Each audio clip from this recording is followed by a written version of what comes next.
You're listening and watching the Indy 500 podcast, where each week we break down a different randomly selected album from Enemy Magazine's top 500 albums of all time list. The Indy 500 is not FDA approved to treat any medical conditions. Please consult a doctor if you experience an episode longer than 4 hours. Thanks for listening. Please leave us a review, a rating, or find us on TikTok to see what we're listening to on a daily basis. Enjoy the show.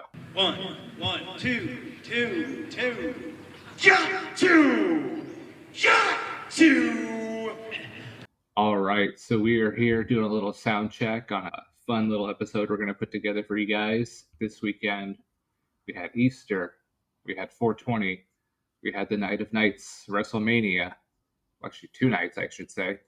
The Holy Trinity. What could be more magical, really? And a concert I got to go to that I'll talk about a little bit later. But yeah, it's been a fun weekend and got us thinking a little bit earlier in the week. If we had to choose an intro song to come out to on a wrestling match, what would you go with?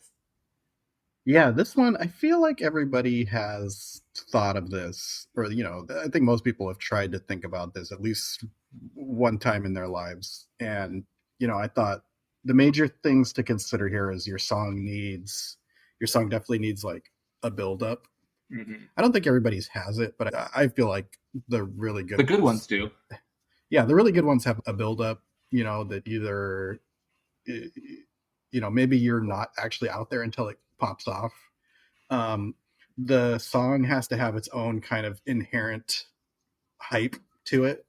Even if this wasn't attached to a walkout, like people are going to be getting excited hearing it. And then number 3, which the one I chose, I think is actually missing, is like an audience participation, like part of it.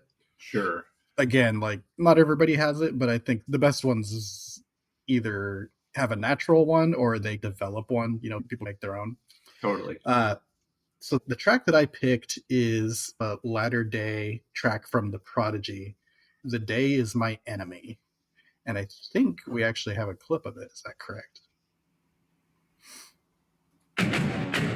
From University Place, Washington, 5'5", 170 pounds, the Guamish Goblin, Freddie Fitzwater. Thank you for fudging a few of those stats there. Although I'm pretty sure I'm 5'6". Let's get this straight. I picked this one because it has like a T2 soundtrack like quality to it, which I thought was cool. And it does have pretty nice build up and release, which I think is coming up. Yeah, there you go. Part of me thinks this may be more of a UFC one, but that was... I could imagine you climbing the turnbuckle and doing the arms up on the heavy part hits and some fireworks shooting off. Yeah. Fire. Yeah, a good place to put, it goes in with the build-up, but like a good place to drop fireworks too. Exactly that. Right on one, see fireworks shoot out of the stage. Some honorable mentions I had. New Noise by Refused, which is probably overused for something like this, but I think there's a reason for that. It's undefeatable for a build-up and a release. It has that audience participation part where you get to yell, "Can I scream?" with everybody. Right. That'd be awesome. There's a woo in there to yell. There's a few woos I know wrestling fans love, right? Oh, okay. Yeah. The missus was wondering what the hell that was all about last week. Well, sometimes you don't even need a reason. Yeah. Why does it have to? Yeah. Yep. Another candidate, a gimmick I thought of that would have been cool is to have a song that's a regular song. And then when you have a hardcore match, you could have a hardcore cover of it. The one that I found was Jesus Christ Pose by Soundgarden, because there's a Dillinger Escape Plan cover of that. So, when you come out for a hardcore match, you can switch it up. I thought that would be cool. Cool. And then finally, I wanted to give a hat tip to Homer Simpson's boxing walkout. Why Can't We Be Friends by War. That's pretty good. And then Smash Mouth has a cover that they have on the basketball soundtrack. So, you could update it. That's why you sent it to me. Okay. I thought you were just trying to give me like terrible ideas, but now that works. Yeah. I know. I feel like half the songs in basketball would work for that kind of thing. That's a pretty fun soundtrack. Yeah, they've got a good, a good kind of off kilter sports song selections there. Even some real big fish and sporting events. Yeah. So give me your pick. What did you have? Yeah, no, I went at the same criteria as you. It's got to be the energy bomb right off the bat. It's got to have even more build up throughout it, though. And then it's got to have that kind of crowd part. So the crowd part for me, as I'm walking in, I can throw up my arms. And when the song says, "What is it?" the audience yells back, "It's it." Yeah, there you go. So yeah, I went with the Epic by Faith No More, and I think, like I said to you, I feel maybe akin to working off CM Punk and his cult of personality, but the fact is, late '80s had some great rock anthems, so I grew up with it. Yeah. What are you gonna do? Yeah, I do that pick, and I feel like it's one where, you had sent me the clip of Living Color playing CM Punk's Walkout Live, which the WWE does for people sometimes. And I feel like you could probably get Faith No More and like that and do this for you. I will say I read an article or a comment from the drummer earlier in the week about how Mike Patton is the only one holding up more shows just because he doesn't want to tour. Oh, okay, so maybe not. So 90% of the way, yes. But tonight, for Damien Priest's walkout, he had Gary King from Slayer playing guitar. So, oh, nice. I think there's a certain middle ground, like even if it was Jim Martin or, any of the guitarists from Faith No More just like hitting those chords, play the rest of it, pay the royalty, but at least you got some of Faith No More there. Yeah, I hear that. Yeah, I can imagine. And I think, my only other kind of honorable mention that came to mind was Running with the Devil by Van Halen, because it's got that being. Yeah. So from there, you hear those first couple of notes, and all of a sudden it's okay. We know who that is. Yeah, and you had mentioned, 80s, 80s rock like just fits. One that I always loved was Manny Pacquiao coming out to AC/DC's Thunderstruck. Because it's the same thing. There's like build up, and the crowd gets to go thunder. So good. I don't think Queen or AC/DC ever intended it, but somehow the both of them just came up with these perfect sports anthems. Like, I think it's officially mandated in every NFL stadium and college to play Thunderstruck anytime. Like, you got to get the crowd up. It works. Yeah, there you go. That's awesome. All right. Should we get on with the rest of the show here? Let's do it. All right. Good evening, ladies and gentlemen. My name is Bob Geldof. Now, usually if I show up at an evening like this, it's because there is some greater, more profound meaning. Unfortunately, tonight is totally devoid of any meaning whatsoever. Here is something you should understand. Video research, we better stand. It's a podcast and you will love it. It's the Indy 500. And technically, in a way, that intro is once again correct. This week, we don't have a band. This week is all about us and the show, basically. Mm-hmm. We're taking another bit of a pit stop. I don't know if we're going to officially call it a pit stop. I had intended to call it Let Down and Hanging Around, because if we do have any hardcore fans, they may be let down and hanging around waiting for a pretty major album that is being delayed a few times coming from us.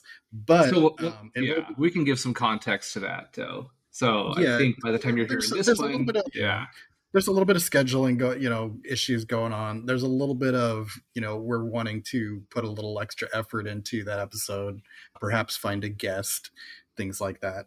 But also, we did always intend to, at some point, do one of the pit stop episodes where we look backwards and, sweep up anything we left on the floor, take a kind of macro view of the albums Yeah. we've done and talk about them. So, it's not something we didn't want to do already.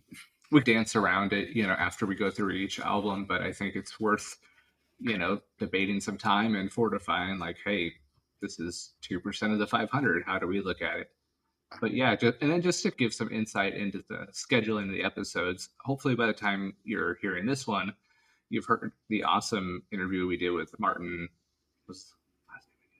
Yeah, I believe. Oh, geez. See, he's got two first names. I want to say it's Always a James crowd, Martin. please. Let me. Martin James. James. I always get it wrong. There you go. Yeah, we talked to. I don't know if you wanted us to call him Professor, but I want to call him Professor Martin James. Emeritus, yeah. Yeah, he's got a life resume that we were both highly envious of. We asked him in just to talk about kind of French electronic and French house music, but as we got to know him and read over some of his biography, his music expertise branches out from there for sure. So, yeah, we may have. Hopefully, you like that. Yeah, we have. I don't see a how line into Modelo nominated him for most interesting man in the world. Honestly, dude's awesome, and appreciate that. So this one, like Brady said, we're doing just to recap, go over the first 10, and part of that is because by the time you're hearing this one, I will have been in Vegas to go to Ground Zero at the Sphere to see, the Dead and John Mayer, how they're doing in their war zone. I've also seen AC/DC, so, got to do some on-the-scene reporting there. Yeah, so by the time we get people back, should understand. Yeah, and to your point, OK Computer is a pretty tremendous, heavy album to cover, and we really wanted to wait for somebody who is a major part of that in our lives, and that's our friend of the podcast, Mr. Rick Quinn. So hopefully we'll have them on. We'll talk some Radiohead. We'll reminisce a little, but we'll also break down through our new lenses here. Yeah, and we also wanted to give some time for friends of the pod and really anybody who has, takes or something to say about OK Computer. Send it to us on social or email in a voice memo to the Indy 500 podcast at gmail.com. And I maybe you even the want to numbers 500, right? It is, Okay. yeah. And if you want to just send an email, we can give it to one of our many celebrity contacts to read, no problem. And, it'd be great. One other thing I wanted to check in on here, has anybody seen that new Tron movie yet? I know it's only been a couple weeks since we've checked, but Did anyone see the movie Tron? No. No. Yes. I mean, no. I think I'm going to rewatch the second one. Yeah. I'm going to rewatch the second one tomorrow so I can hear that Daft Punk music. So maybe next week somebody will have seen Tron. Maybe.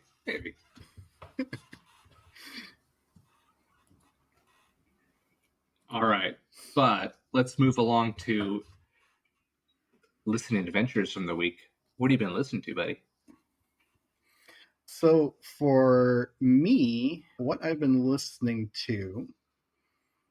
So one thing that popped up was I did get to watch some of the much ballyhooed Lady Gaga Coachella performance, which threw a little more gas onto her album Mayhem for me, which has actually never really left the rotation.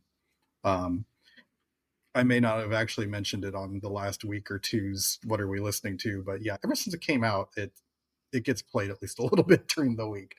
But yeah, if you can, go check out the video clips from that and that album. I am still pretty sure that is my favorite release of this year still. Almost coming up on half the year. Another album I had actually mentioned previous was Warp Riders by The Sword, which actually had a remix and remastered edition come out for Record Store Day. So, there's no better time to give that one a whirl. And then I think still sounded great. Yeah. And I think as a kind of handoff back to you, I'll say, speaking with Martin James did bring up a lot of stuff to re-listen to. So he had mentioned, some of the kind of pre Daft Punk stuff or Mhm. side Daft Punk stuff like Thomas Bangalter's Label or Rule. I actually don't know if he had mentioned that while we were still recording, but I know he mentioned it to us at one We do point. talk about it, yeah, one way or the other. Yeah, but I did listen to some of that, and then I did listen to a group that he had referenced as the progenitor of almost all the French touch and French house sound, which was Motor Bass. And you passed along their, I believe, 1996 album. I'm blanking on the title, but yeah, I gave that a few spins, and yeah, it does definitely sound like something that Daft Punk would have been listening to in the 90s and saying, oh. Yeah, from what I can tell, that was Motorbase's only full-on album. Yeah, I love that one. It was, the first track, I'm like, oh, okay, where are we going with this? It's pretty slow and plodding, but then from there, you start to see the foundations of everything that, came afterwards, and that was a good listen. Yeah, the kind of sampling techniques and stuff like that, where they're, that both them and Daft Punk do, where they find a groove from another song that may not have even been intended, but like the way that they cut it and the way that they repeat it, like create something new. And that's something that they were doing that clearly Daft Punk picked up on. Yeah, oh yeah. No, it was good stuff. And yeah, from our interview, it sounded like the two guys in that group are pretty major players in that scene too. So they're definitely going to have to kind of branch out and find like projects they worked on or produced or, their labels. Yeah, I was going to say, I forget which one, but I'm pretty sure one of them ended up becoming part of the French group Cassius. Cassius, right? Yeah. Yeah, they're really good. They have one Etienne track Tracy, called, I think it was the other one, because I think, okay. Yeah, but I know Cassius has a track called I Heart You So, which is like one of my just like favorite electronic songs of all time. I'm sure if you go to their Spotify or Apple or whatever, like that has to be at least the number 1 or number 2 song. It's up there. Yeah, that's a group I got to check out a little bit more. Yeah. Did you have any others? As far as listening adventures, or? Yeah. Oh God, I have almost a half page here. Actually, I should say. It's interesting. So before this podcast, I feel like I was listening to maybe 6 to 8 hours a week of sports related podcasts, basketball, baseball, the Bill Simmons type thing, which covers everything. This week, and honestly, the last month or two, I've had no time to listen to any of it. I'll give you a rundown of, my stuff for the week. So I got a couple homework assignments from you. Terror Sport. Oh, yeah. Yep. By the group Fuck Buttons. So if you haven't heard it, and I hadn't, it's basically post-rock meets electronic. And for where I'm at right now in my music interests, this thing was just awesome. It's, this kind of cinematic storytelling with, all the disposal of tools of electronic music, but, really still emphasizing things like dynamics and tempo and build-up and, if you're into Mogwai or Godspeed, Black Emperor, things of that nature, Explosions in the Sky, you'll love it. It's just different instrumentation than any of those, and that's, it was super fun to hear as I'm like messing around with keyboards and synths and, all the little virtual instruments. It's really inspiring to hear that electronic music doesn't have to be just dance. It can be really whatever you make of it. Yeah, and that's exactly why I had sent that one over, because I know a lot of what I had been sending over and what we had been talking to is a lot of like club oriented like electronic music. And I knew if you heard something like this to show you like what else people are doing, because I know way back in the day, the main electronic music we were listening to was like in what people call intelligent dance music, which is not club music. It's sitting at home and like thinking about it kind of music. Yeah. And this is a little more. Actually, this is like a I little. listened to some Aphex Twin during the week, and it was just like, oh, okay, this is badass. Oh, right. Yeah, this is not dance music. Yeah, this is not Justice or Justice as we've been talking about. Which is, I've come to find a great new appreciation for in its own right. But just, it's like saying on the guitar, you can only play blues. That's how I felt about it. But no, Yeah. there's so many ways to express through these instruments and create songs and music. And yeah, it's pretty inspiring to hear that. And definitely going to look into them more. And kind of from what I read too, their first album is a lot more noise rock, or noise instruments, I should say. And then they went a little more compositional and, dialed back a little bit just to create those soundscapes. So yeah, just something I want to dig into more. And then another one you gave me, and this one's probably not leaving the playlist anytime soon, is Danny Brown was shifting between Triple X and then Atrocity Exhibitions. Yeah.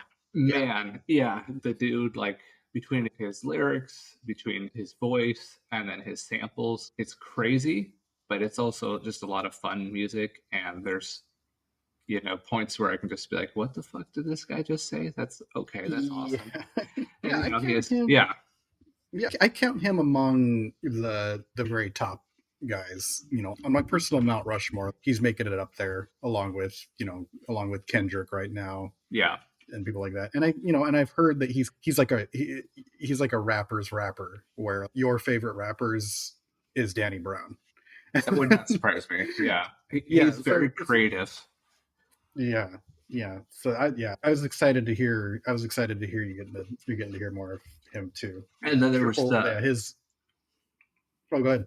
I was gonna say there's the song that you sent over. I think it was ASAP Rocky, where it was like the 5 or 6 guys, yeah. and it's just like an all I sent. star. Yeah, I sent one train to Helio that he had not heard before. Oh, you haven't heard the Stairway to Heaven of kind of modern Right. music. Oh yeah. Here's Kendrick. Here's Danny Brown. Here's oh god, I don't even remember Who else? on it. Action Bronson is on there. Yellow Right. Wolf is on there. Yeah, I'd have to keep googling it. Kendrick's on there, of course. Yeah, no, it was awesome. So it's been a good week for kind of off the radar hip hop. And then I guess just a couple more to run down through I have that on vinyl Patreon. There was a big uproar about the Toadies debut album, Rubberneck. And this is one where I always loved the song Possum Kingdom. If I was going to do karaoke, that'd be it. If I was going to play Guitar Hero, like for 5 minutes before I had to go to work, that's the one.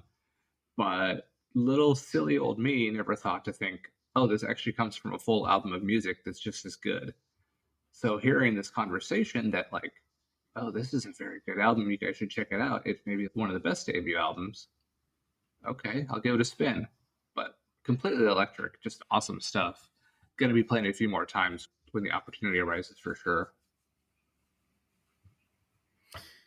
Yeah, and then since we're talking about, we did do the album trade assignment this week. The one you officially sent over to me was Closer by Joy Division, which I somehow had not. I somehow, I know I've listened to a bunch of Joy Division tracks, and I think I've listened to stuff earlier than that, but I didn't realize that this one is like the one that people will send you to.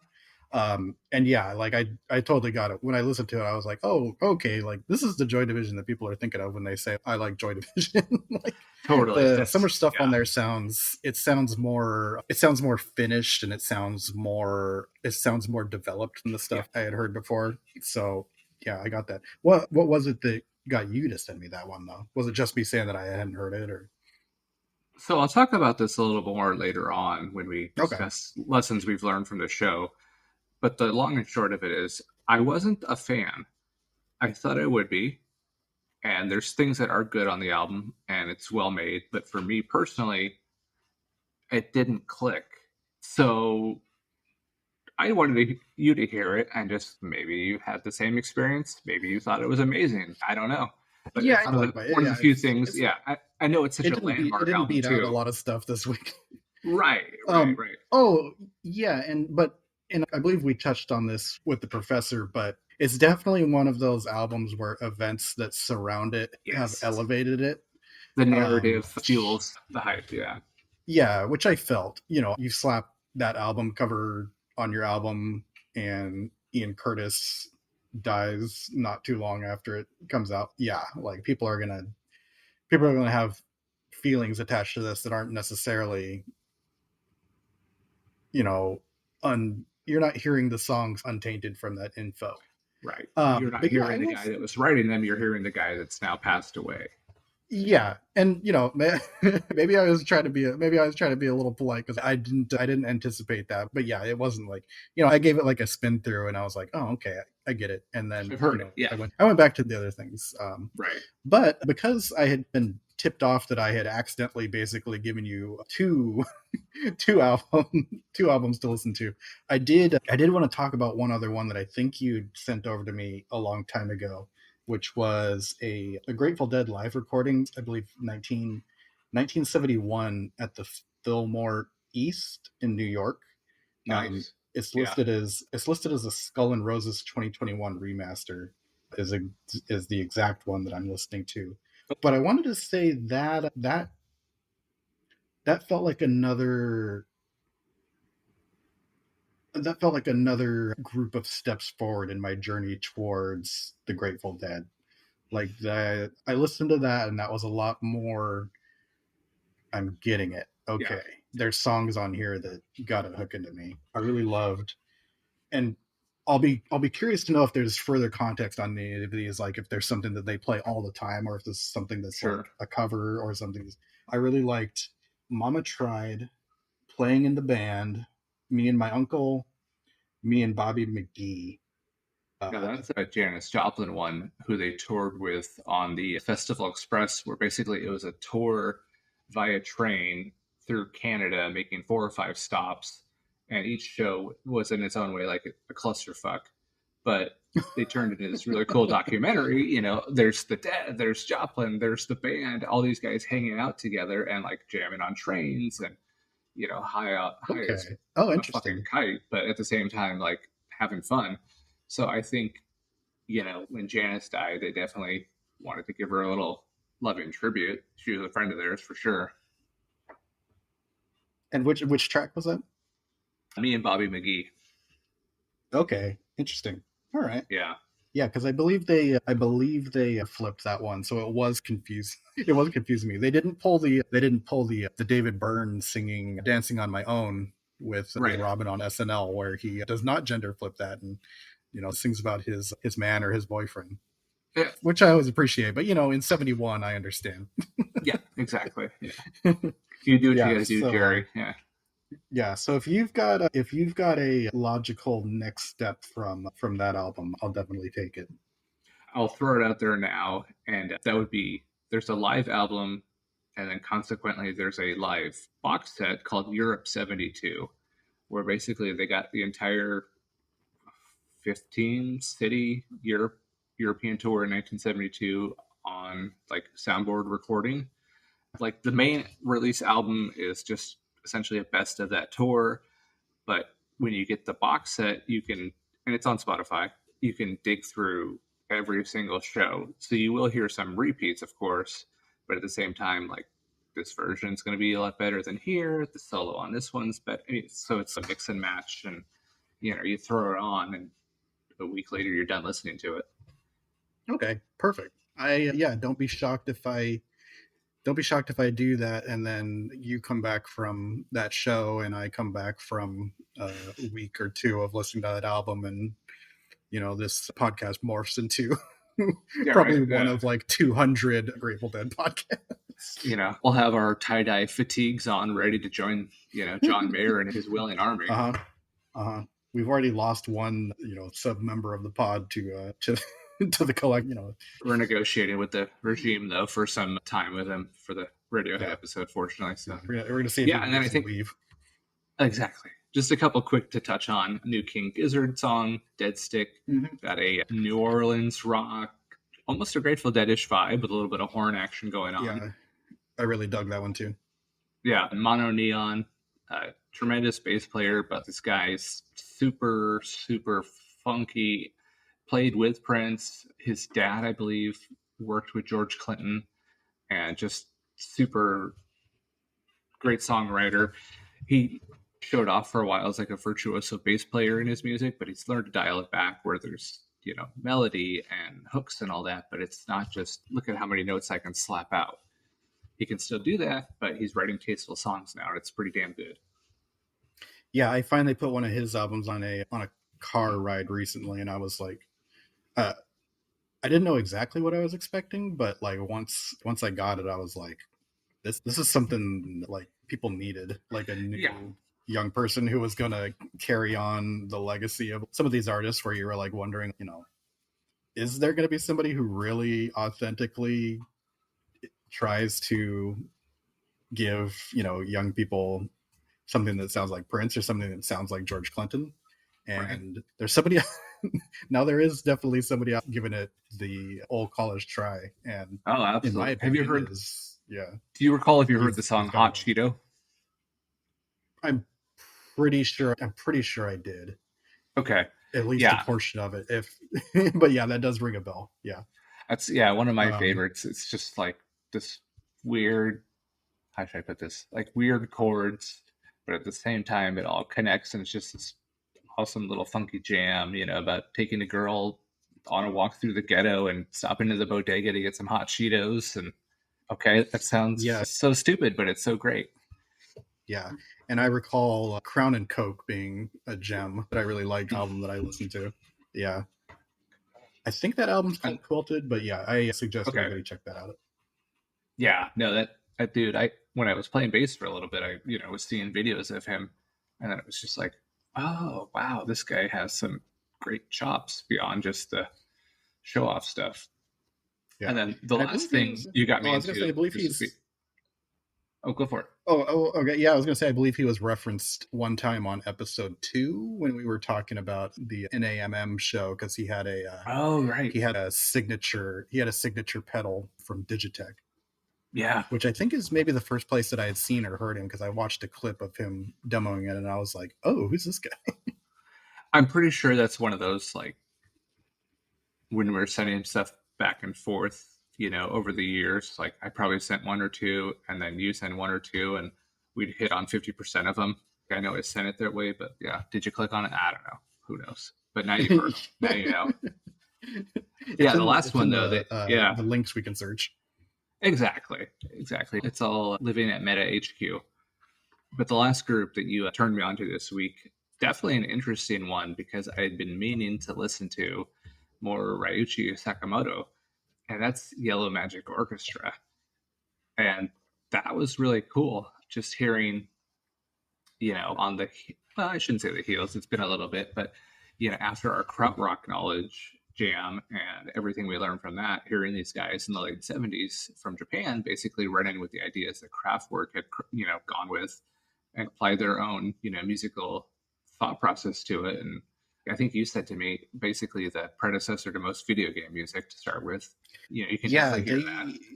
Yeah, their style, and I think the fact that they were working with, really early synthesizers, which are basically all you have access to when you're making music for the Sega Genesis and stuff like that. But yeah, I don't know if I've got an official line on it, but I'm pretty sure I have read before that, a lot of the people who are making music for Nintendo games and Sega Genesis games were looking to them and their style.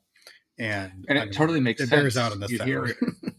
Exactly. You hear it. It's just this driving tempo, with these catchy little melodies. And did you happen to look into the one that I sent you where I claimed that John Tesh was ripping them off? Did you see that one? I didn't. Okay. So I can't remember a car ride or something, and I saw it's like, oh, I have to click on this, and then if you want to send it over, but there's one of their songs. I forget I forget the name, but it's basically a total. You can tell John Tesh totally aped the melody for his NBA on NBC theme. Oh, he added a little. Exactly. He added a couple bars afterwards to balance it out. But the whole that part is totally Yellow Magic Orchestra, like to the T on one of their songs. And I don't know, this is like a well-known fact. Obviously, this is like my first week even hearing them. But like, shit, I know that. Where do I know that? Oh, John Tesh, you son of a bitch. The bastard. Yeah. You've been skating on that song for 30 years now, and it wasn't even worse. Yeah. So, yeah. And then I guess the last thing I will say I've been listening to this week, I finally got to see Fish last night. It's a band that I've loved for 25 years. The first time I heard it, we were hanging out at our friend Andrew's house. He had checked out from the library, I think, the double live album from Fish, a live one, and he put it on, and it caught my ear because at the time I'm like obsessed with guitar solos and shred. And he's like, yeah, these guys, they'll play a song and they'll play a 15-minute guitar solo. They just jam. What? That's amazing. So ever since then, I've been pretty hooked, but I've always had situations come up where there's a family thing or work or COVID, had shows canceled and wasn't able to do it. So 25 years later, finally got to see him last night. The set list they did, you never know what you're going to get, but it was like creme de la creme of like Fish songs. The night before was all like newer stuff that was, so still a good watch, but the ones I saw were like spoiled for my first show, and I see why people go back.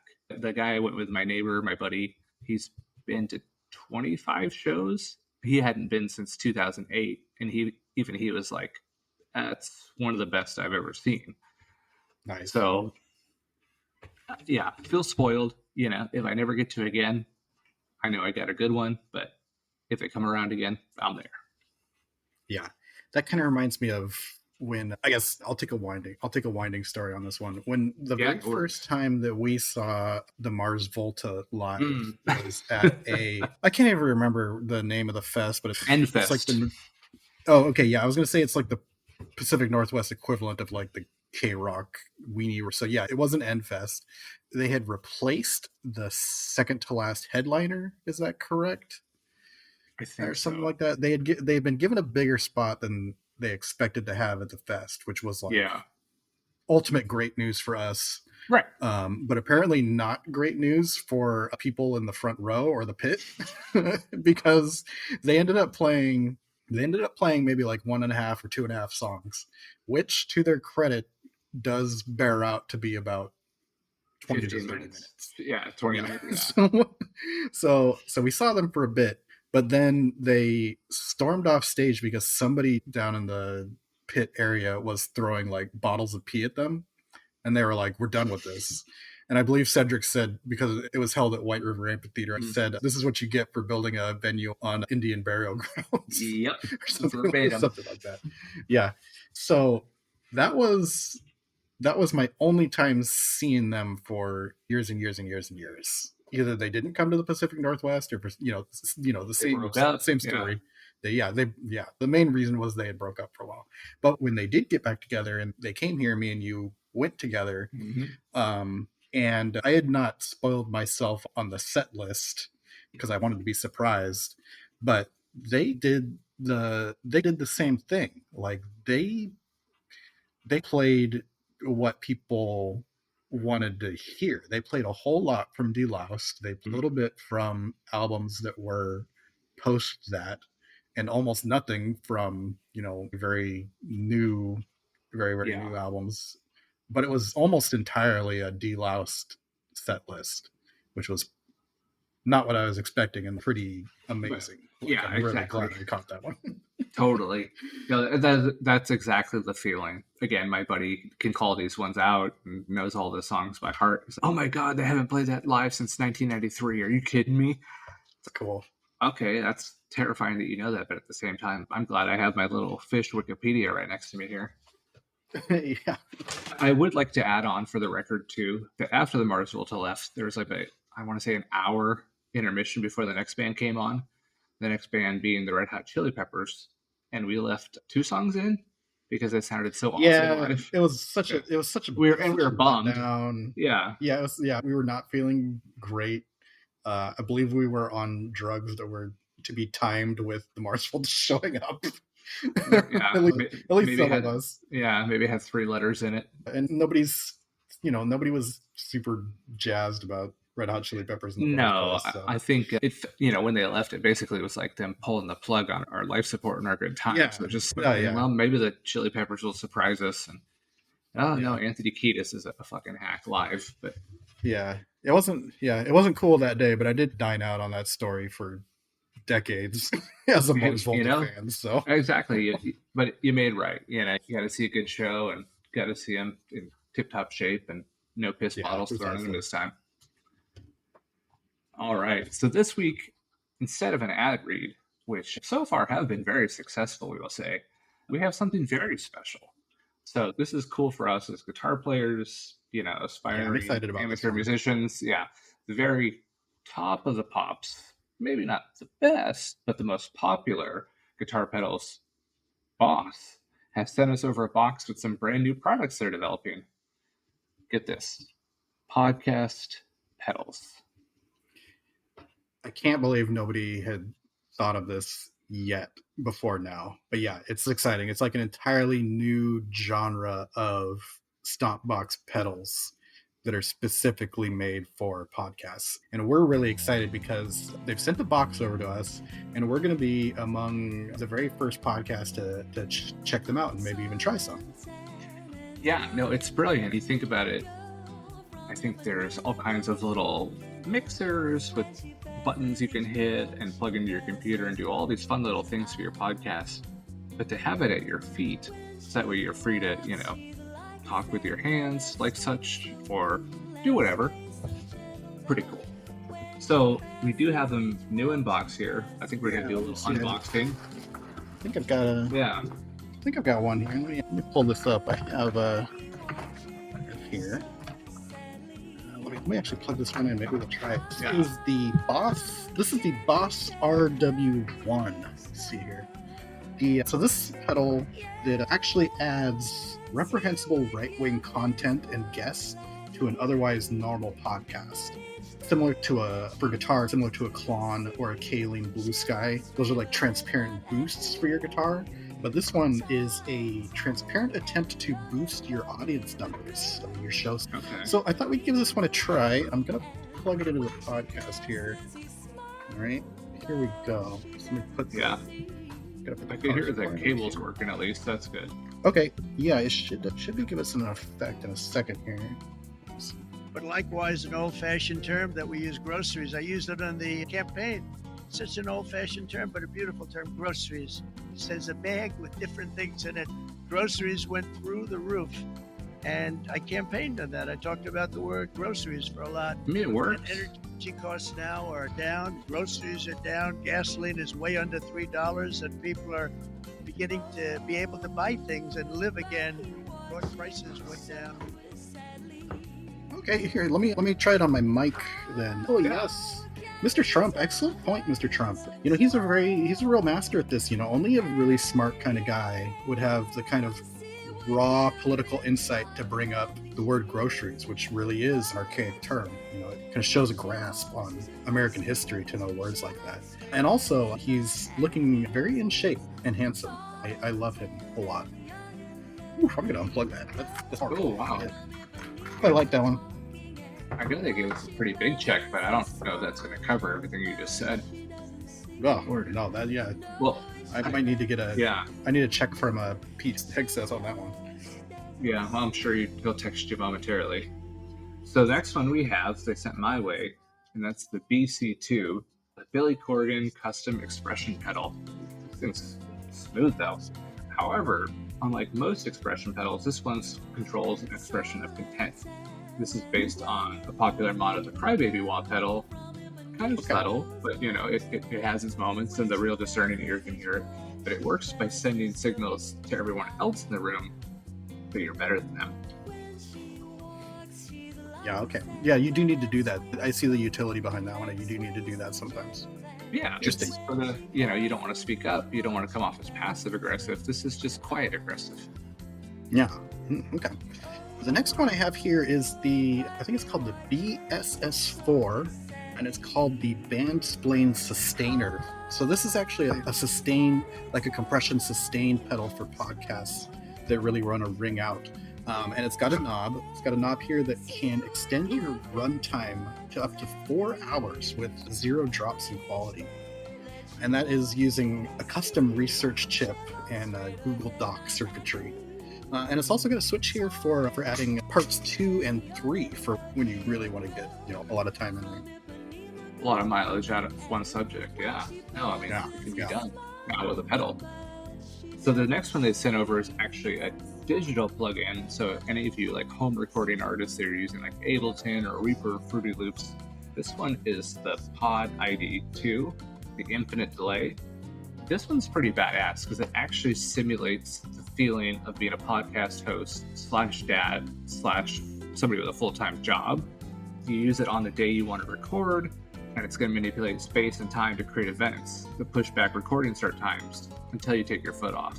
So like tonight, I had it plugged in at 8:30, and Brady finally messaged me like 9:30, 9:45, ready to go.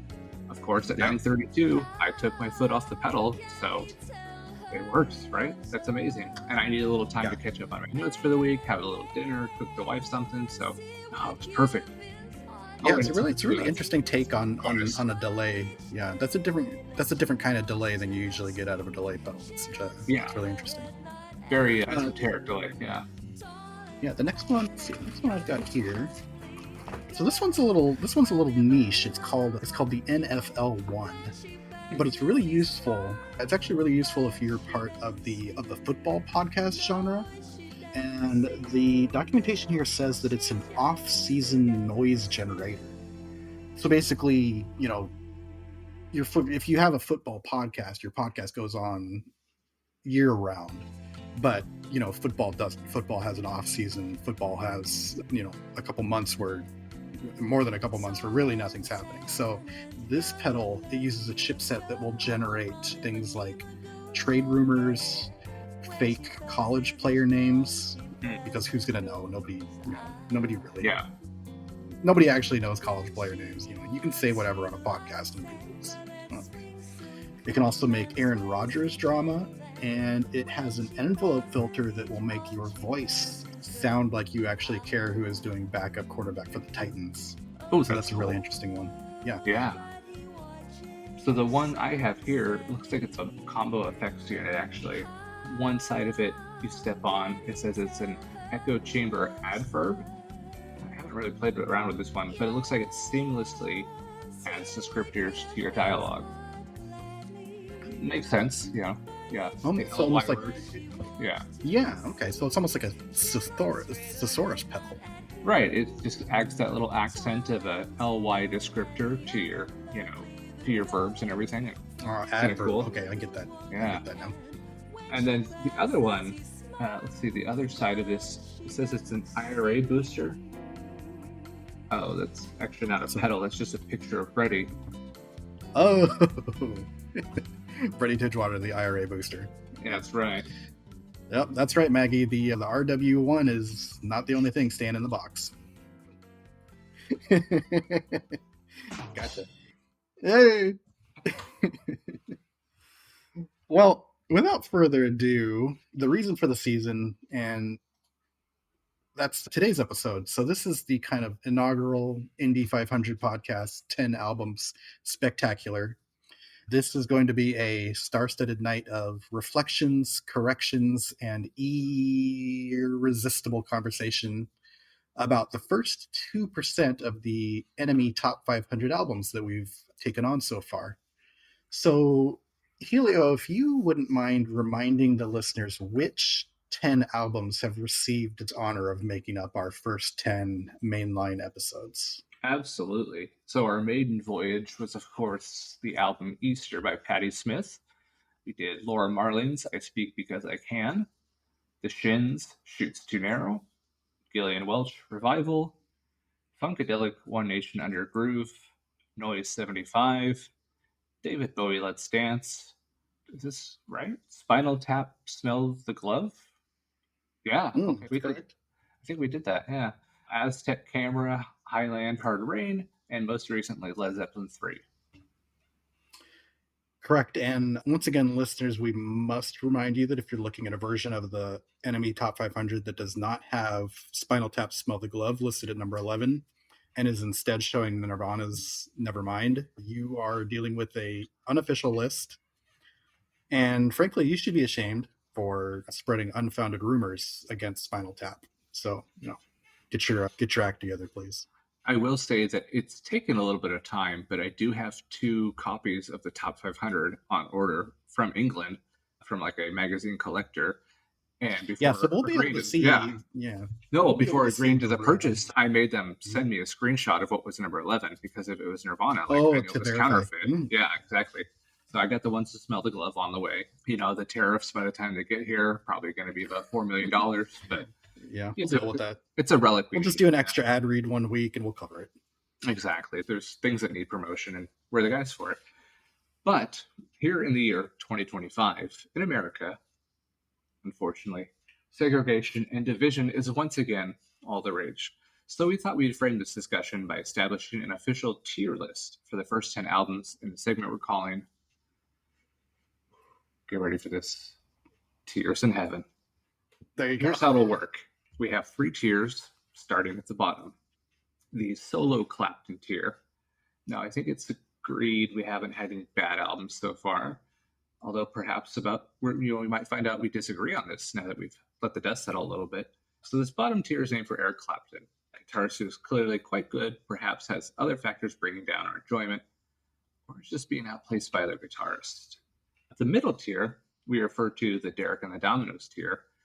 While it was a short run, it was definitely a career highlight. You know, the album with Dwayne Allman and just getting everybody together. Songs like Layla, Bell Bottom Blues, you know, really top-notch stuff. Just maybe short-lived, but is it the best of Clapton? No. But is it very good? Yeah, that's where I put it. So the creme de la creme, the cream of the cream, the top tier, the cream tier. You know, That makes sense. we're of course open to, you know, argument on this one, but Cream being the best Clapton project should be only fitting that he's the top tier, the cream tier. So take it away, Brady. Yeah, so here are the rules. Each tier by the end must have 3 albums. And then one tier, you know, because we have 10 and not 9, one tier is going to act as a wild card by the end. And so one tier will contain 4. And we'll assign them as we talk about them and move them up and down on this episode as we go. But one other wrinkle I wanted to introduce and ask about, do you think that we should decide before we start which tier has 4? Or do you think we should see how things shake out? I can tell you I did do this exercise and I settled on a tier that had 4 for me, but that doesn't mean I'm not open to debate on that because I could go either way on a few of them. Okay. So I personally wound up with the Derek and the Dominoes, the middle tier, as the one with 4. yeah, I was thinking that makes the most sense. And I also thought maybe it would help us if we designated which one was going to have 4. Totally. So let's, Set it sounds some like parameters, we agree on, it sounds like we agree on that one. We're going to have 4 albums in the Derek and Dominoes tier. Okay. So that's settled. Perfect. To kick off the list, are there any episode albums that are definitely your favorite that, you know, you would fight if they're not in the cream tier? Yes. And that might come as a surprise well, maybe it won't actually, but the Noi album, for me, that was just a whole experience, a whole dive into this brand new genre. So many artists introduced to it from that, so many great people we met just in the process of learning about it, and just a great start for me in finding a new love of electronic music and really branching out. I feel like for me, that was the episode and the album where my mind was much more open all of a sudden to new music and new ideas. As you know, maybe the ones before that, it was a little trepidatious and, you know, still clinging a little bit to my old habits. But from there on, you know, you can hear when my listening adventures now, it's like something new every day, if not, you know, 3 or 4 things a week. So that one I'm definitely going with. How about you? Okay. I think the one that was at my very top that I wouldn't be able to let go of would be David Bowie's Let's Dance. Hmm. That was already a favorite album of mine. Learning more about it only that along. Yeah. And I had a lot of fun talking about it. The story got a little more serious than I expected, which was, it wasn't all just what I expected to talk about. getting to talk Right. about Nile Rodgers a lot was fun, and hearing him and hearing his production on the album and learning how much is his was fun. So if there's no objections, I'm going to drop both of those are into the section. So I'm not objecting, and I'm buying what you're selling. However, I had Bowie in the middle tier. I'm trying to think of what exactly at the time. I feel like it's not the best Bowie. I was pretty familiar with the single side of it. And then maybe other than like Cat People, I don't know if any of the material I hadn't heard before really resonated with me. But my favorite part of it, though, is watching things like the Niles Roger interview alongside you, and sharing quotes and doing the Stevie Ray Vaughan research. So as a project, as an episode, as a whole, absolutely loved it. But like the album itself, still very good. Yes, of course. This is not to disparage it, but like, would I say it's top 3 for me? I could live with it.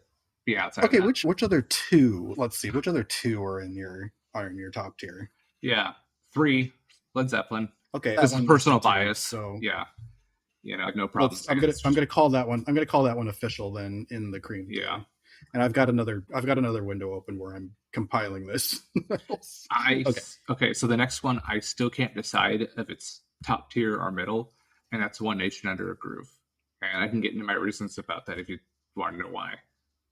Yeah, go ahead. There's definitely a 1, 2, 3 to all my cream tiers, and it was a fight between the bottom one and Funkadelic for who was going to end up where. Yeah. But yeah, let me hear what you think. So I guess my perspective was to see it so high on so many lists and publications and all the love it gets. I was expecting, for me personally, something that might be better than Maggot Brain, or even like Cosmic Slop and some of the Funkadelic I was more familiar with. Again, amongst these 10, there's not a bad album. So this isn't to say that I didn't like it or it's bad. It's just simply a matter of... We need to reiterate that a couple times as we keep talking. It's really very good. But, it's maybe not the best Funkadelic to me. So, like, I enjoyed it, but there was things missing from the other albums, and maybe it's just a familiarity thing. It could be that, too. I have no problem saying that. Where... it's this mythical album. It's getting all this love. It's not even on Spotify. What's going on? And there's so much mystique to it. Oh, this is the one that really, brought funk into the disco limelight. So much cool stuff to it. Yeah, it's good. It's very good. I still listen to it. But is it like life-changing like Maggot Brain was? No. Is it, something I'm going to listen to 600 times like Cosmic Slop or Red Hot Mama? No, probably not. But I don't know. That's how I felt about it. And, again, you're talking pretty tough choices. Something has to be number 4. Yeah. So I'll tell you the 2 that were fighting it out on the border.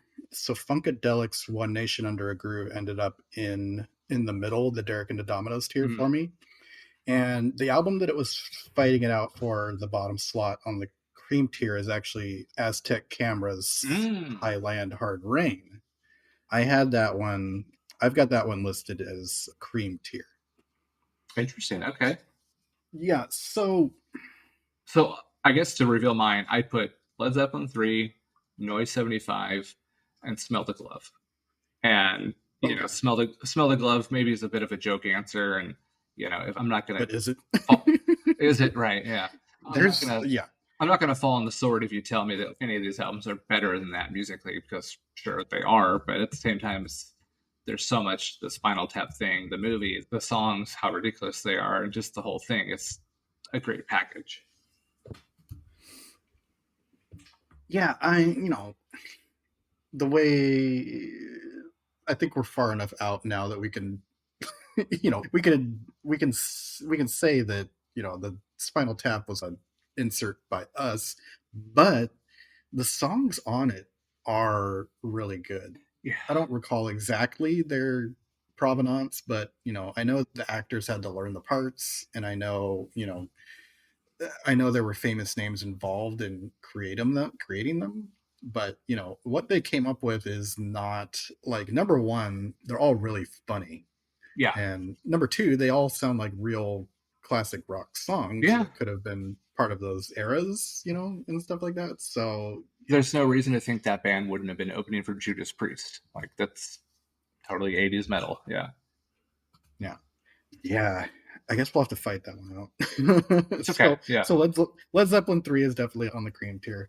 Do you want me to read off what I've got listed as the 4 at 2? Sure. Okay, so the four I had marked for the Derek and the Dominoes tier in order of how they appeared. I haven't been able to figure out exactly their order, but I've got Patti Smith's Easter, Gillian Welch's Revival, Funkadelic, One Nation Under a Groove, and Smell the Glove. Okay. So these are all, you know, we're gonna repeat it a few times, but there's no bad albums or albums that there's no albums that we like fully did not like that we're like going to fight over shoving into the Clapton box. Well, eventually we'll Clapton just have solo to, box. yeah, we might have to come up with a new tier someday that's, you know, just called anti-vax speech. And that's the shit Clapton stuff we don't ever want to hear again, and just shut the fuck up. It may happen someday, but it's not Yeah, we're not there it's yet. not today. No, but those are all like extremely solid albums that I could see any of them if I was afforded the time to kind of get more context around them or become a bigger fan via other avenues besides Spinal Tap, which I'm pretty familiar with. I just, you know, it was a truly a hard fight to get into the the cream tier. You know, Patti Smith's albums have that one's like really dense and it has a lot of tracks that I like really. Yeah. And you know, it also, you know, that was one of the times where I got into other albums from the artist that kind of surround it and was able to paint a bigger picture, which made me like it more. Gillian Welch's Revival, you know, there's no better salesman for that album than Rick Quinn. Yeah. If I had just stumbled upon that by myself and didn't know anything about it, I still feel like at least half of it I would be able to appreciate. But knowing that somebody who knows their stuff and also personally coming to it from the last couple of years where I have tried to appreciate more like Americana and country, like that one's pretty hardcore. Yeah, it definitely is. Sort of stuff. But I did get it. So especially after hearing him talk about it and hearing, you know, the stories around it. And then Funkadelic, I have the same feeling as you, but with kind of an added, the whole thing is strapped to a rocket, which is the title track, because that's a hell beast of a track that, you know, they will do every now and then. And I'm sure I talked about it on the episode, but you know, every now and then they stumble upon something sacred. That's the only way I could describe it. Yeah. And that's one of those. Yeah, like the rest of the album, you know, I don't know if it compares to a lot of other George Clinton universe stuff that I really love, but One Nation Under a Groove is way up there. And there's at least 2 or 3 other tracks on that album that have that same quality. It just doesn't all come together the way that One Nation does. So yeah, that's what's keeping all of those out of the. That's what's keeping those out of the Clapton solo tier. But I wouldn't say that any of them have. They don't have qualities they're going to beat out the top tier. Okay, yeah. So I would say for my Derek and the Dominoes tier, almost counter to your point, there's one that's so on the cusp of being in the cream tier, and you're going to think I'm either a jackass, an idiot, or all the above. That's Patti Smith. The reason being, when I heard the album, it was missing possibly the best song on it. Even though rock and roll, insert Racial Epitaph here, has its issues. Like when you hear it, it is one of the best songs on there. If you just remove, again, I know this is, if you remove, that word and how weird it is and how like inappropriate it is, but it's also just a great song. So hate the artist, not the art necessarily on this one. Like I think we talked about plenty, and I'm sure we will over time. But yeah, it wasn't the best choice, but that with that other song on there, like it's really a hell of an album. There's so much variety to it, and the build from the kind of the dialogue track build up right into that one, it's missing on Spotify, and we haven't heard that until we started digging for it. So I don't know. It's on the cusp. I could consider it. I think from there, Aztec Camera was in that category for me. Good, just didn't wow me. I did, the different guitar playing for that genre. The jazz influence was a lot of fun. And then from there, I think ultimately One Nation Under a Groove is going to land there, and Bowie as well, for the reasons I said before. Like, it's good, it's great, there's so much to it. I had more fun making the episode and researching it than like the actual appreciation of the album. So, there's nothing against it. It's just, again, some things have to finish 5th, 6th, and 7th. Yeah, true. So that leaves what's left, which is a little painful because these three are not bad albums. These are albums that I had no troubles listening to. But I guess I'll try and give reasons. And interestingly, I think this is the only spot where there's something where I have it in Clapton tier and you have it in Cream tier. Noise 75. And I'll tell you the main reason for this. There's only one track on each side that I really love, but I do really love them.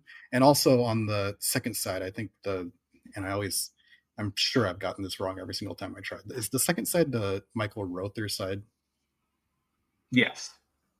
Okay, yeah, the guitar rock side. No, I'm sorry, it's the Klaus Stinger side. Yeah. Okay. See, I get it wrong every time. So I think it's the first track on there, Hero. Love, and then the last track on it, which I don't remember the name of, it sounds a lot like it, and it's a sequel to that, so there's that. But the main reason it suffers in my mind when I think about it is because that album was followed up by the recommendation to listen to Kraftwerk's Trans-Europe Express, and that was an album where I put it on, and whatever I was doing, I don't remember, I might have been doing dishes or something at the time, but it ran 3 times through. And I was like, I love this. So yeah, maybe it's not Noise fault, but the memory of that album suffers a little bit because of that. This discussion is like the definition of, splitting hairs and nitpicking. So totally get it. Yeah.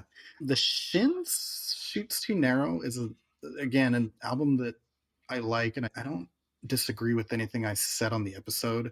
I don't think it's one that's grown on me or that I've like desperately wanted to get back to, even though I know there's 3 to 4 tracks on there that I really, but also that kind of album and that kind of genre, like I have MGMT in my life. So if you bring me something that's so close to MGMT that I have to be like, do I want to spend time listening to this, or do I want to spend time listening to Oracular Spectacular? And I know it's different, but they're like close enough. The MGMT could be anything, even MGMT. Yeah, yeah, exactly. And then Laura Marling, I don't have good reasons for that. Possibly because I just don't have a great love for the kind of Fleet Foxes sound genre. And I think actually, once Rick explained to us that it's not Americana, it's English folk music, that to me that raised the whole thing up like 2 letter grades once I realized that, and I was listening for it and I was like, oh, okay, like this isn't an English person like trying to do our country stuff. This is an English person doing their country stuff and, sprinkling a little on it, which, Some influence, no but problem. not the whole bag. No Yeah. problem. No problem with that. But yeah, again, these 3 are just there because 3 have to be there. Yeah, exactly. And yeah, Everything else is just outpacing them. That's all. And again, I wouldn't rule out the possibility that if I had more time or I had more context on any 3 of these, maybe one day I'll throw on like an extra album from one of them. yeah. They could grow on me. I wouldn't be shocked at all. Agreed. The Gillian Welch one in particular, just because she does go a lot of sonic directions, as the albums go on, and I think that's still worth exploring more for me personally. But yeah, for that tier, the solo Clapton, unplugged Reptile album, those kind of things. I'm just kidding. They're still pretty good. Laura Marling, Gillian Welch, the same justification, mainly because I'm sexist, clearly. Okay. But secondly, they just didn't excite me, as much. They're very wonderful albums, very well written. Well, It's a terrible analogy, but I don't like eggs. I don't like eating them in any form, but I can appreciate when a good omelet is made or when somebody poaches a perfect egg. Like, these are examples of that where it's like, it's not for me, but it's done really well. Yeah, and they both have the same certain kind of palette to them. It's a little it's a little darker. It's a little downer, which, I mean, you need that. And sometimes those albums, when you get them at the right time, become your favorite albums. But I just both of them, like, I wasn't quite I wasn't quite down enough to meet them there. So, no fault of their own. If there's definitely, if one of those had hit in dark times, kind of, like we talk about Sea Change a lot. Like, Sea Change came, when I really got into it, came to me at dark times, and I'm like, oh, right. Here's a fellow traveler in this shitty land. Mm-hmm. Good to have you here. Like, I'm sure if one of those had dropped in one of those times, like, they'd be much more appreciated. Exactly. Those ones we were going in cold on, and just not at a point in our lives maybe where it resonated where it does for some people. And again, there's nothing wrong with them. It's simply and something has to be in the bottom tier for now. Yeah, just the nature of what we're trying to do with the podcast. We're trying to come at these albums, as we can, really. So there's not always time to look at something and say, oh, I need to be in this mood, or I need to save this for this time. We can't do that. So, that's not their fault. That's our fault. Totally. And the last one for me on there was the Shins. And, I went into this one with a little bit of optimism that I think during the era that they were big, I was very much into metal and, all the harder stuff. So I thought, well, hey, maybe this is another genre where I go back and listen to it, now that some time's passed, and I really get into it. And again, it just didn't click. It wasn't bad. And I'm still happy when songs come on the random Spotify DJ or playlist type things. But, again, splitting hairs, it could be in the bottom tier for me. Yeah, exactly. All right. Well, I'm glad we did that. Yeah. So one final segment that we wanted to do, and it's because we've found that on our off weeks, if we do get together and we don't get to spin the wheel, we both feel like beat dogs and have a deep sense of loss and longing. Apparently, we found out. So we're gonna do a little game. It's definitely Pablo Escobar in the empty pool kind of thing. Yeah. Yeah. So we're gonna do a little game to soothe our minds here. So, Helio, if you could open up a page on your side with the random number generator. Yes. So we're doing something we're going to call Spin War. So here's the rules. Both hosts are going to spin the random number generator, and we're going to grab a number and find out which album we have. And we're going to try and see who can get the best album. But the twist is here that each host is armed with one nuke, which can be used or not used at our discretion, either on our own spin or our opponents to make them respin. So we're on the honor system here. And also don't forget on that number generator where it says 1 and 100, type in 500. Oh, see, I put in 1 through 15. Okay. I was hoping to land on some good ones. Well, see, I told you. But the risk there is that you may end up on a Smith's album, which has been shit talked by at least a couple of guests. Oh, I want to say like 3, possibly 4 guests. As far as overseas guests, we're hitting, I think, 1,000 on that one. Yeah. And they would be the authority, right? Okay, so I've hit start on my random number generator. It's rolling. You hit start or go? You hit start. At least that's what I've always done. Okay. And then and then you hit stop. Okay. All right. So I stopped on number 366. So I'm gonna pop back here. Funny, I find out 386. Okay. So here's what we're armed with at first. 366. I have. Here we go. Keep going. 56. One that I don't know. Leonard Cohen's Songs of Love and Hate. The blurb says, bleak and nihilistic it may be, but songs like Dress Rehearsal Rag find the Canadian at his most poetic. If I just had to stick with this, I'd really just be leaning on the name Leonard Cohen, which is not a bad, gun to have in your holster. And what number did you say you had? Well, I landed on a number that we've already done, and that's the 386 Really? Gillian Welch Revival. Yep.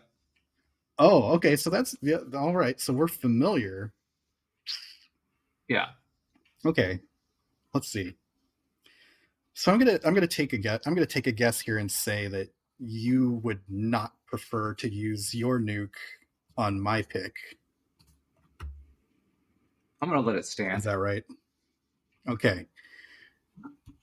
I'm going to use mine. You're not gonna feel it, huh?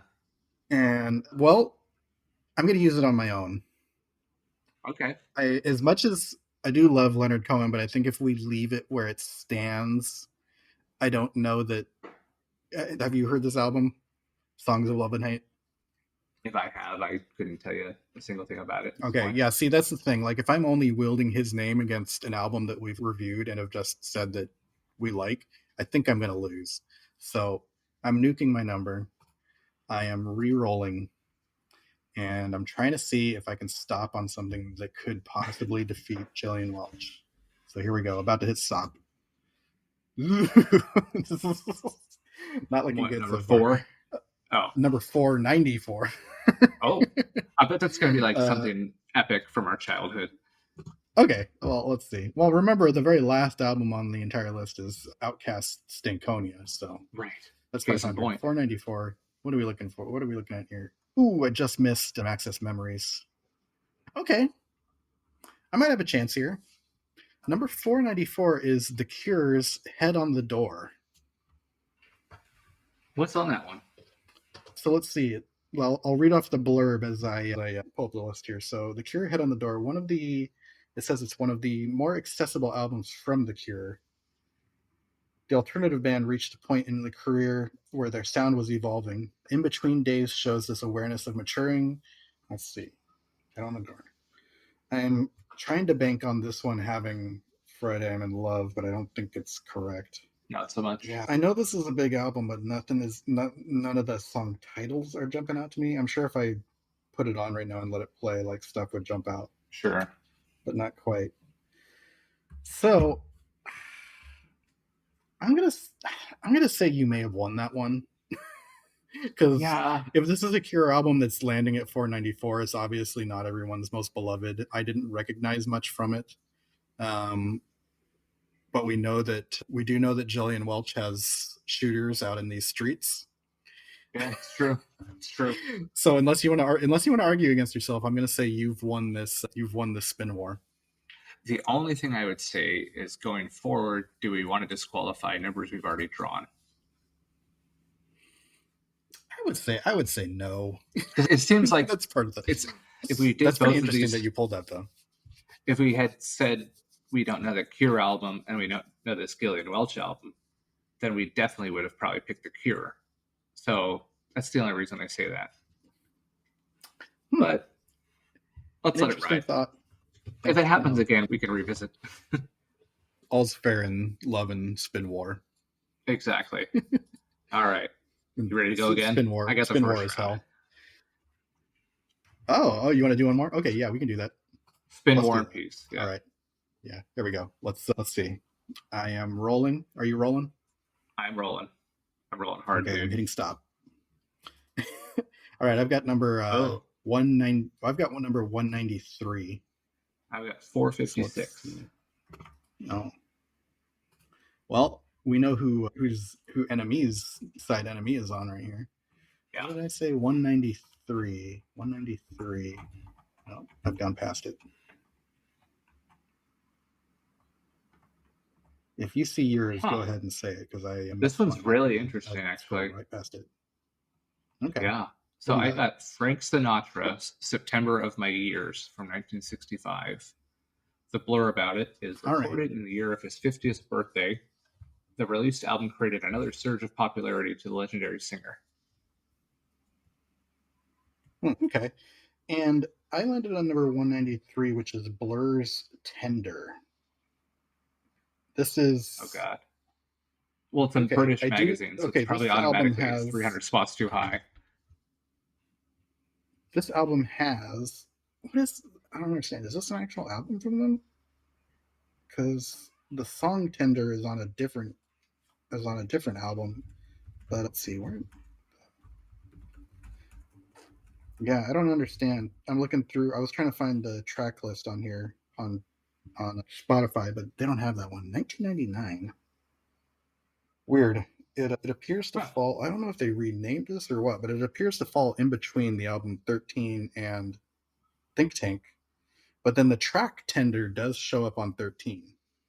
So if something's gone funky here, and also this says 13 came out in 1999, so I don't know what's going on here. So that album has, yeah. Oh, I was gonna say that album does have Coffee and TV on it, so I would be going into the knife fight pretty sharpened. But that's pretty good. Yeah, I don't know what's going on with this one. I'm gonna say I'll stay. Yeah. I'm gonna have to nuke mine because okay. What tracks? I'm sure. What was that one again? Frank Sinatra's what? Brain fart. September of My Years. So the only cutoff there that I know by title was It Was a Very Good Year. And the one that Homer sang about drinking beer when he was 17. Because he had a fake ID with the name Brian McGee. When I was 17. Okay, go ahead. See if you can beat out an assumed album with Coffee and TV on it. Number 201. I will say I have mentioned 13 before on the podcast, primarily because the album cover for it is like one of my most hated. I hate this album cover. I don't know if I remember that one off the top of my head. What number did you get? 201. Okay. I'm going to see if I can beat you there. Skimming through all the things here. Almost there. Yeah. The Fall. Like Hex Induction Hour. Yeah. It's The Fall. A new lineup. Hex A new Induction lineup. Hour. I don't either. Acerbic post-punk girls like Hip Priest. Yeah. Well. Yeah. Maybe we'll have to look and see who won. Yeah. And then also to the album Tender. Right. I got to see you win this one. Well, at least we didn't land. Yeah. All right. Do we have to do you want to do it? Tie here? Let's. I think we do, but no nukes. All right. You know. Oh, okay. All right. Well, we're gonna go cards up, huh? All right. Here we go. Exactly. I'm rolling, and I'm hitting stop. Ooh, I hit number 50. I hit 383. All right. Well, that doesn't mean anything. Number 50.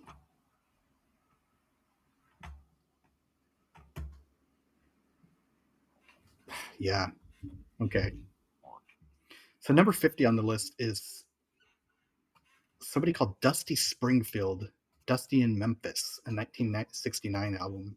says utterly bewitching. Dusty stands up as perhaps the ultimate piece of A&R, a perfect match of evergreen songs. Wexler originally put as many as 80 to Dusty, and a great singer and crack players, playful and seductive. But I can't say I've heard it before. What do you got? Well, I have one. I've at least heard the name Dusty Springfield. I'll start with that. This one is The Lawn Okay. Blondes. The album is Someone to Drive You Home from 2006. The description is Sheffield Janglers provide a glossy guitar pop fantasy alternative to Alex Turner's gray depiction of life up north. Okay, hold on. We got to settle this. Let's go one more time. That's We both gotta of see us who- hitting rock. Yeah, exactly. Let's see. All right, I'm rolling one more time here. One of us has to go Yeah. before the night's out. So apologies to our wives. Exactly. Yeah. Okay, 220. I got 225. Here we go. 451. 225. All right. What do we got? 225 is rolling. Oh, it's not Madonna's Ray of Light. That's a bummer. Oh, 25. Oh, okay. I think you may be going home, and I think you may be joining Maggie, my friend. how You're exiting beautifully this episode of the inappropriate. box. What do you So I got? got 225 is T-Rex's Electric Warrior. I believe that is their big. Yeah, you win. Yeah, Okay, yeah. that's a damn fine album. That is a really good album. It's got Jeepster, love that. It's got Bang and Gong. That's the big one. Life's a Gas. I remember. Yeah, this is a great album. Yeah. Well, so what's joining you 6 feet under there? Oh, yeah. So I will be buried with number 451, and that's Big Star, Third/Sister Lovers from 1978. So that's a group that's very underrated. Yeah, I was gonna say maybe between me and you, we know we have a winner, but I really wonder if we put that up to the public because I know Big Star has very vocal fans. Yeah, very much a And- cult band on that one. Yeah, and as the years go by, I think more and more T-Rex fans probably make their way. They're not. I don't think there's many young people today glomming onto T-Rex. So I think if you I put don't that know up if to the public, phrase I might- evergreen applies to that one, but yeah. It oughta, but yeah. Yeah. All right. Yeah. Interesting game though. We should bookmark that and play that one again someday. It has Turned out more fun than I expected. Yeah. All right. Do you got any dedications, plugs? No plugs this week. Just definitely dedicated and a special thanks to everybody that's been a part of these first 19, episodes we've put. We've had some incredible guests. Yeah, I was gonna, incredible interviews, contributors, you name it. I wrote them all. I wrote them all down. I was gonna call them out. Let's see if we can do it. So Alan let me- Woodhouse, Let me find David it. Renshaw, Yep. Okay. my buddy Joe. We did our Aussie conversation, Mhm. our Kraut Week guest, That's all Alex. the first three. Kyle and Alex, and then Michelle Catalano from IHaveThatOnVinyl.com, and our most recent, Martin James. Correct. I think that's it. Let's see. Yeah. Okay. Here's the list: Joe, Alex, Kyle, the other Alex, Queen of Cool, Michelle Catalano, and the most interesting man in the world, Professor Martin James. Yeah, I think you nailed it. That's amazing. Nice. I had to look them up. No, I was Apologies to trying them, to think but I doubt anybody's. Yeah, Nobody can blame me. It's getting late here. it's 420. It's Easter, and yeah, we're old men, so what are you gonna do? Yeah. Amen. All right. Yep. We dedicate this off episode to all our guests. Thank you for coming on, and thank you for being more worthy than the show deserves. And the last dedication, because he's the guy that makes this happen, Bear Jones. Yep, he counts as a guest. Oh, and Rick Quinn. Don't forget Rick Quinn. Got this. Our next guest, he wrote the list. It's a podcast and you will love it. It's the Indy 500. I just didn't want to get put on a government list shouting out defector and anti-government protester Rick Quinn. Well, All if right, the good feds night, listen this far, that's their problem. Yeah.